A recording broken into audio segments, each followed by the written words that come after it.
Bonjour, donc dans ce cours 2, on va voir ce que c'est un système. Donc, un système physique c'est quoi? Un système physique est un corps matériel. Il peut être seulement un seul corps matériel ou un ensemble de corps matériels ou un ensemble de corps matériels.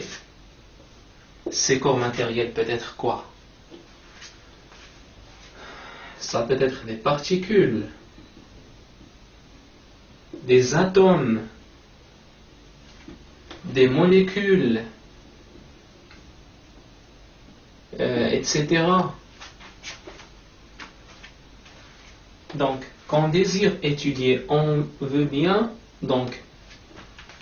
étudier ce système-là. Donc, quand on désire étudier,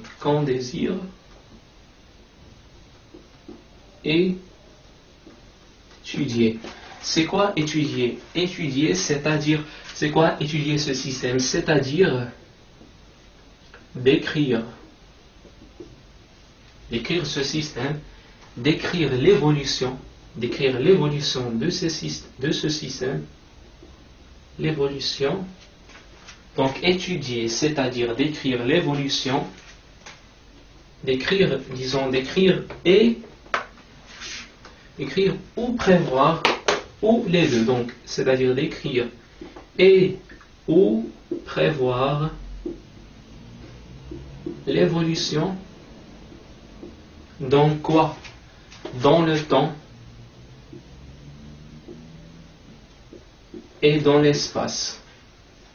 C'est-à-dire, ça donne 4 dimensions, ça, l'espace, 3 dimensions, la 4e dimension c'est le temps, en 4D disons. Donc un désire étudier, c'est-à-dire décrire et ou prévoir l'évolution dans le temps et dans l'espace. Mais si je veux étudier par exemple un certain corps, considérant ce feutre, par la pensée je le vois, j'aimerais bien l'étudier. Peut-être sans même le savoir, par la pensée, je le limite à l'intérieur d'une surface qui est fermée. C'est quoi une surface fermée? Une surface fermée, comme son nom l'indique, c'est une surface fermée tout simplement. Par exemple, une surface fermée, c'est une surface si je suis sur cette surface, si je suis en train de marcher sur cette surface fermée, je peux pas, sur une surface fermée, je ne trouve pas de limite. Par exemple, ça, comme vous voyez, est-ce que c'est une surface fermée ou non? Donc, voilà, imaginez quelqu'un qui marche, voilà, eh bien, il va trouver une limite. Donc, c'est pas une surface fermée, ça. Donc, pour qu'il ne trouve pas de limite, il faut ajouter là un disque, disons. Un disque comme ça, donc il va continuer. Si j'ajoute un disque, il va continuer, ça marche comme ça, mais il va trouver là une limite. Donc il faut que j'ajoute un autre disque. Donc pour que ça soit fermé, il faut ajouter là un disque, et là c'est fermé. Une surface fermée, il faut la comprendre, c'est très simple de la comprendre. C'est tout simplement elle est fermée. Mais si quelqu'un, par exemple, vous pose la question, il vous dit, mais dites-moi ce que c'est une surface fermée, vous pouvez dire qu'il n'y en a pas, que si quelqu'un marche sur cette surface, il ne trouve pas de limite. Qu'on désire étudier, c'est-à-dire décrire et ou prévoir l'évolution dans le temps et dans l'espace. On limite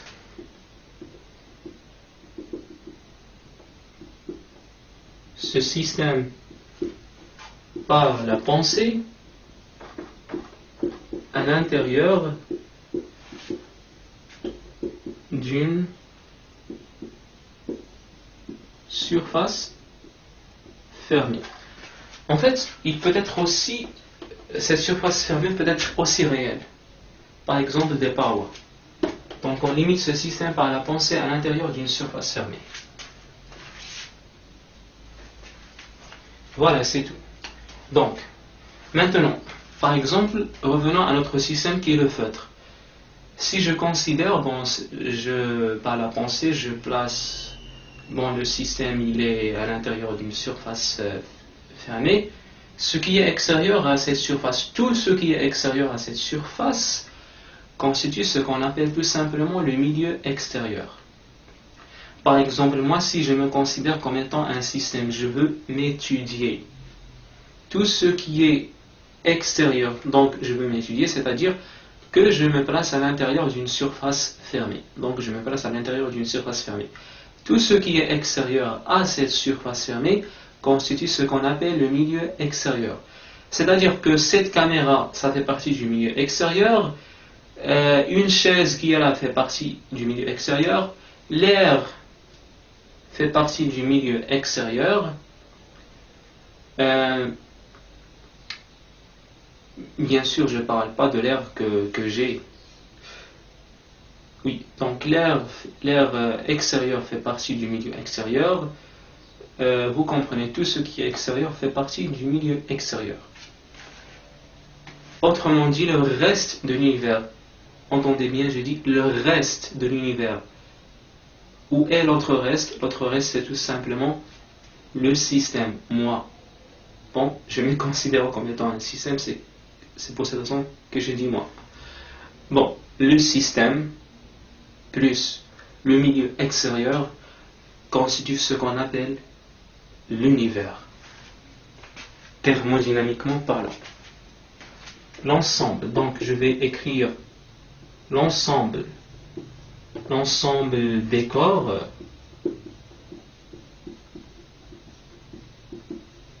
extérieurs à cette ensemble des corps matériels, des corps matériels extérieurs à cette surface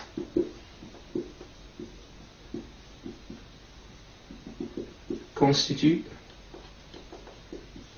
ce qu'on appelle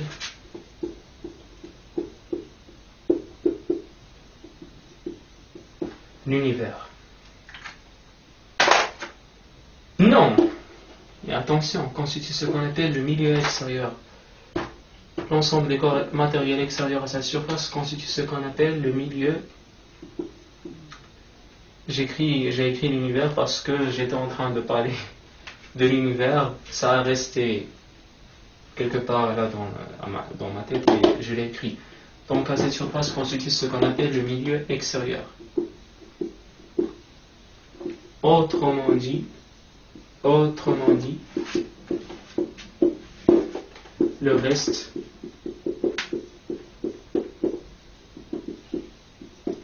de l'univers. Le reste de l'univers. Pourquoi j'ai souligné le reste de l'univers? Parce que c'est important. C'est pas l'univers, mais le reste de l'univers.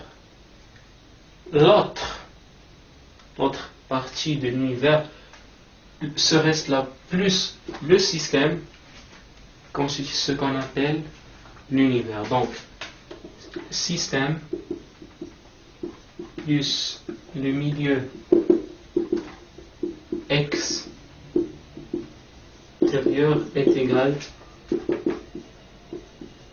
l'univers, thermodynamiquement parlant. Donc, voilà, c'est tout pour ce que c'est un système. Après, on va voir les différents types de systèmes.